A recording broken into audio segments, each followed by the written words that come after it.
श्री गणेशाय नमः। आज हम आपके लिए रिद्धि सिद्धि के दाता भगवान गणेश जी की कथा लेकर आए हैं, जिसके सुनने मात्र से ही घर में रिद्धि सिद्धि आती है।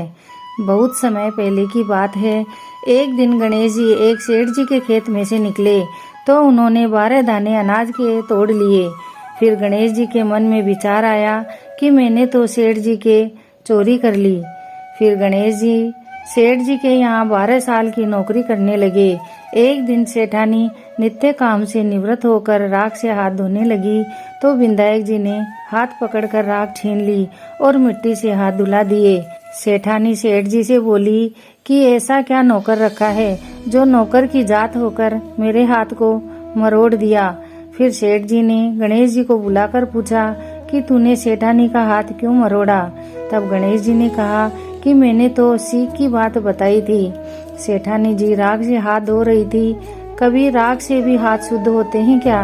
राख से हाथ धोने पर घर की रिद्धि सिद्धि चली जाती है और मिट्टी से हाथ धोने से आती है।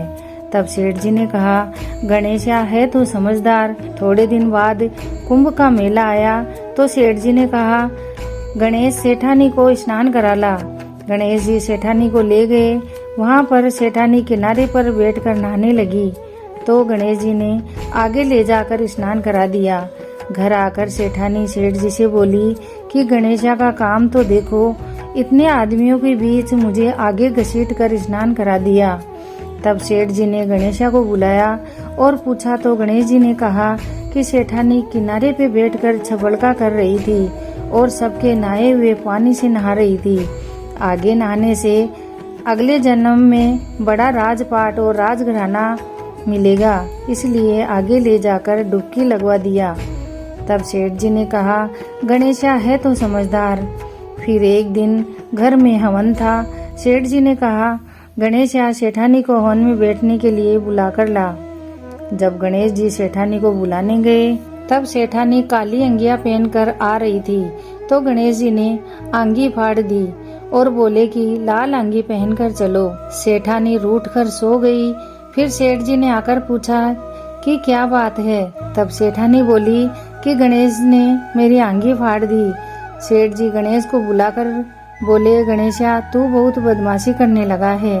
तब गणेश जी ने कहा कि सेठानी काली अंगी पहनकर आ रही थी, मैंने तो लाल अंगी पहनने को कहा था, क्योंकि काली अंगी शुभ काम में पहनने से कार्य सफल नहीं होते।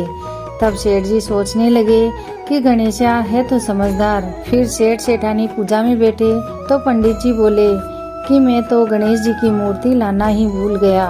तब गणेश ने कहा, आप मुझे ही मूर्ति की जगह बिठा दो, आपका सब काम सफल होगा। यह बात सुनकर सेठ जी को भी गुस्सा आ गया। वह बोले कि अब तक तो सेठानी से ही मजाक करता था, अब मेरे से भी। तब गणेश जी बोले, मैं मजाक नहीं कर रहा था, सच्ची बात बोल रहा हूँ।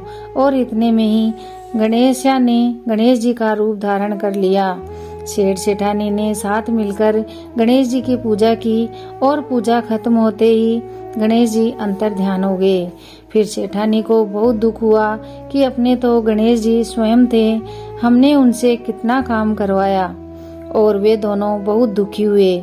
तब गणेश जी उनके सपने में आए और बोले कि मैंने तुम्हारे खेत में से 12 अनाज के दाने तोड़ लिए थे, उसका बोझ उतारने के लिए मैंने आपके घर काम किया था। फिर गणेश जी ने सेठ जी के घर में खूब बंधन के भंडार भर दिए। सेठ जी के घर में करोड़ों की माया हो गई और सब सुख हो गया। हे गणेश जी महाराज, जैसा आपने सेठ सेठानी को दिया वैसा कहानी कहने वाले, सुनने वाले और ओंकार भरने वाले सबको देना और सबकी मनोकामना पूरी करना। बोलो गजानंद गणेश जी की जय।